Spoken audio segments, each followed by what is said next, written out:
अमेरिकेच्या अध्यक्षांनी युद्ध लादलंय साऱ्या जगावर, कारण त्यांचं कुठेतरी एप्स्टीन फाईलमध्ये जगातल्या प्रमुख नेत्यांचं नाव आलं आहे, तिची चर्चा होऊ नये, दुसरेच चर्चा वळवण्यासाठी ते केलेलं आहे.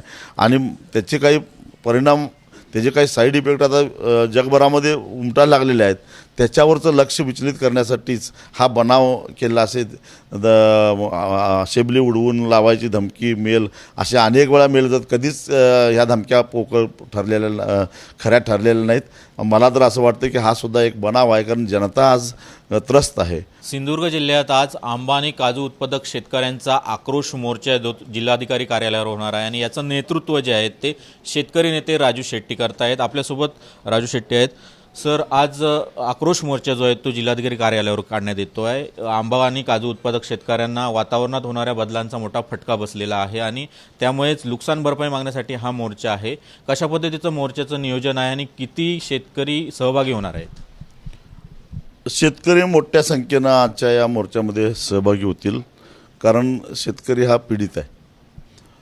यावर्षी पडलेला प्रचंड पाऊस आणि त्याच्यानंतर अचानक 1 नोव्हेंबरपासून पडलेली कडाक्याची थंडी, धुकं, यामुळं मोहर जो आलेला होता आंब्याचा आणि काजूचा तो सगळा करपून गेलेला आहे. 5-10% सुद्धा पीक शिल्लक राहिलेलं नाही. अर्थात हे मी म्हणत नाही, कृषी खात्याचाच तसा रिपोर्ट आहे. जिल्हा कृषी अधिकारी सिंधुदुर्ग, जिल्हा कृषी अधिकारी रत्नागिरी या दोघांनी, रायगडचाही तसाच रिपोर्ट आहे. आणि एकूण वेंगुर्ल्यापासून ते पालघरपर्यंत हा जो कोकणपट्टा आहे, या कोकणपट्ट्यातला सगळा आंबा बागायतदार, काजू बागायतदार हा उद्ध्वस्त झालेला आहे. त्याला तो जबाबदार नाहीच आहे. त्यानं इमानदारीनं मेहनत केली, मशागत केली, खतं घातली, औषधं मारली, पाणी दिलं, परंतु वातावरणामध्ये झालेला जो काय बदल आहे त्या बदलामुळं त्याच्या डोळ्यासमोर त्याचं पीक सगळं गेलेलं आहे. आता त्याच्या पाठीमग दुकानदार लागलेले आहेत, औषधाची उधारी भागवा, कारण त्यांना माहिती आहे पीक येणार नाही, पैसे येणार नाहीत. त्याच्या पाठीमग व्यापारी लागलेले आहेत, ॲडव्हान्स घेतलेला आहे, तो ॲडव्हान्स परत द्या म्हणून त्याच्या पाठीमग ते लागलेले आहेत. त्याचबरोबर आता 31 मार्चला बँका लागतील, बाकीचे देणेदार लागतील आणि अशा परिस्थितीमध्ये हैराण झालेल्या या शेतकऱ्याला कुठेतरी राज्य आणि केंद्र सरकारनं दोघांनी मिळून दिलासा देण्याची आवश्यकता आहे. आणि म्हणून आम्ही 18 फेब्रुवारीला देवगडला मोठा बागायतदारांचा मेळावा घेतला, 4 मार्चला वेंगुर्ल्याला घेतला, त्याच्या आधी वेंगुर्ल्याला एक मोर्चा झाला. एवढं सगळं होऊनसुद्धा सरकारकडून गांभीर्यानं प्रश्न हाताळला जात नाही.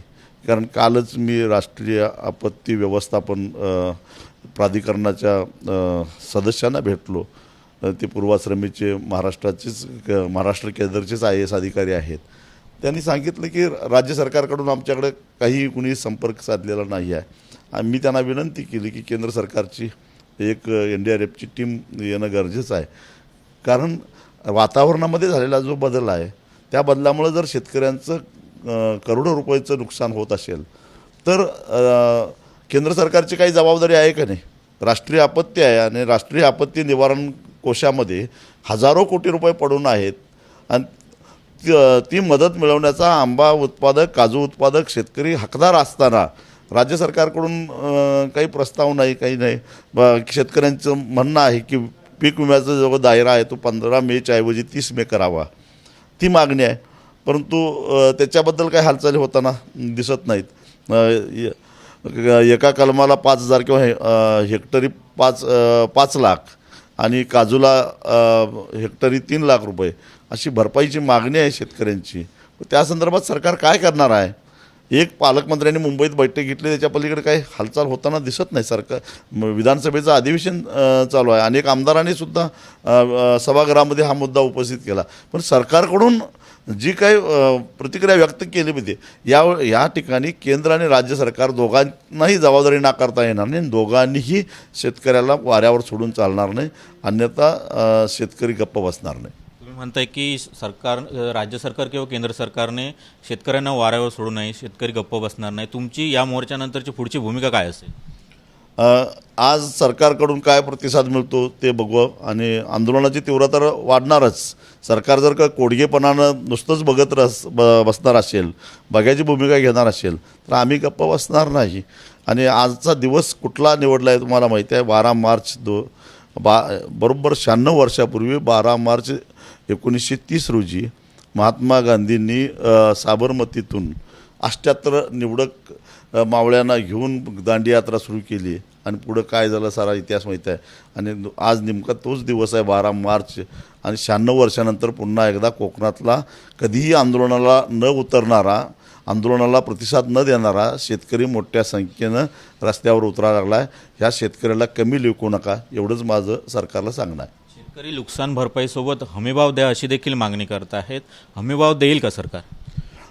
हमीभाव देण्यासंदर्भातला निर्णय हा केंद्र सरकारनं घ्यायचा आहे. कारण संपूर्ण देशातल्या सगळ्याच फळपिकांना, भाजीपाल्यांना, दुधाला, अगदी मच्छीमारांनासुद्धा हमीभावाचं संरक्षण मिळालं पाहिजे असा देशभरातल्या आम्हा सगळ्या संघटनांचीच मागणी आहे. त्या संदर्भातलं एक खाजगी विधेयक मी स्वतः 2018 साली लोकसभेमध्ये मांडलेलं होतं. आणि संसदेनं जर का हा कायदा मंजूर केला तर निश्चितच आंब्यापासून सगळ्याच आंबा असेल, काजू असेल, अगदी पोल्ट्री आणि मासेमारी या व्यवसायसुद्धा या हमीभावाच्या दायऱ्यामध्ये आणलं पाहिजे. ही भूमिका आमच्या देशभरातल्या सगळ्या संघटनांची आहे. सर, अजून एक महत्त्वाचा प्रश्न म्हणजे मुंबईत विधानभवन उडवून देण्याचा ईमेल जो आहे तो राज्य सरकारला रात्री आलेला आहे आणि त्या संदर्भात आता कडेकोट सुरक्षेत सर्चिंग ऑपरेशन सुरू आहे. याकडे कसं पाहते? गेल्या 2-3 दिवसामध्ये पेट्रोल पंपावर रांगा लागलेल्या आहेत, गॅसची टंचाई निर्माण झालेली आहे, कमर्शियल गॅस बंद झालेला आहे. त्यामुळे एकापाठोपाठ एक हॉटेलं बंद पडत चाललेले आहेत आणि त्यामुळे जनतेमध्ये एक अस्वस्थता आहे. खरं तर काही लोकांच्या हव्यासापोटी काही लोकांनी आपले गैरप्रकार पांघरून घालण्यासाठी खरं तर त्या अमेरिकेच्या अध्यक्षांनी युद्ध लादलंय साऱ्या जगावर. कारण त्यांचं कुठेतरी एप्स्टीन फाईलमध्ये जगातल्या प्रमुख नेत्यांचं नाव आलं आहे, तिची चर्चा होऊ नये, दुसरेच चर्चा वळवण्यासाठी ते केलेलं आहे. आणि त्याचे काही परिणाम, त्याचे काही साईड इफेक्ट आता जगभरामध्ये उमटायला लागलेले आहेत. त्याच्यावरचं लक्ष विचलित करण्यासाठीच हा बनाव केला असेल.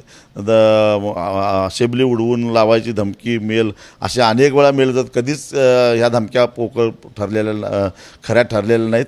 मला तर असं वाटतं की हा सुद्धा एक बनाव आहे. कारण जनता आज त्रस्त आहे. शहरातली हॉटेलं बंद पडलेली आहेत. अहो, कष्टकरी माणसानं पोटाला खायचं काय? हातावर पोट असणारा माणूस लांबून शहरात काम करायला येतो, पावभाजी खाऊन जगतो, दिवस काढतो, कुठेतरी एखादी राईस प्लेट खाऊन, झुणका भाकर खाऊन जे दिवस काढतो. पण हे सगळं तुम्ही बंद करून टाकलं तर त्या माणसानं जगायचं कसं? आणि त्यामुळं ही जी अस्वस्थता आहे, या अस्वस्थतेला कुठेतरी वाट फोडायला नको. आणि म्हणून जनतेचं लक्ष भलतीकडेच वळवण्यासाठी म्हणून हा मेल जाणीवपूर्वक व्हायरल केलेला आहे असं माझं स्पष्ट मत आहे. सर, एकीकडे आता सध्या व्यावसायिक गॅस जे आहेत ते पूर्णपणे बंद केले आहेत. त्यामुळे आता हॉटेल व्यावसायिक प्रामुख्याने चुलींवर जेवण करून पर्यटक असतील किंवा ग्राहक असतील त्यांना दिले जातात. त्याकडे कसं पाहतं? यात काही अर्थ नाही. मुळामध्ये चुली आहेतच कुठं शिल्लक. आता कुठल्या हॉटेलमध्ये चूल आहे सांगा मग मला? आणि एवढी लाकडं उपलब्ध आहेत का? कोळसा उपलब्ध आहे का? ते काही नाही. खरं तर हे केंद्र सरकारचं अपयश आहे. युद्धजन्य परिस्थिती काय आपोआप निर्माण झालेली नाही. त्याचा अंदाज आलेलाच होता. आधीच गॅसची व्यवस्था करणं, CNGची व्यवस्था करणं हे सरकारनं करायला पाहिजे होतं. हे सरकारचं फेल्युअर आहे आणि त्यामुळं आता कुठेतरी चुली पेटवा आणि हे काय खरं नाही आहे. अजूनही माझं मत आहे, आमच्या देशाचे पंतप्रधान हे विश्वगुरू आहे असं म्हणतात. आपलं विश्वगुरूंनी आपली ताकद दाखवावी आणि गॅस उपलब्ध करावा. तर आज ओरोसमध्ये जिल्हाधिकारी कार्यालयावर आक्रोश मोर्चा जो आहे तो शेतकरी नेते राजू शेट्टी काढत आहेत आणि मोठ्या संख्येने शेतकरी जे आहेत, आंबा आणि काजू उत्पादक शेतकरी यामध्ये सहभागी होणार आहेत. कॅमेरा पर्सन महबूब शेखसह सदाशिव लाड, ABP माझा, ओरोस, सिंधुदुर्ग. ABP माझा, उघडा डोळे बघा नीट.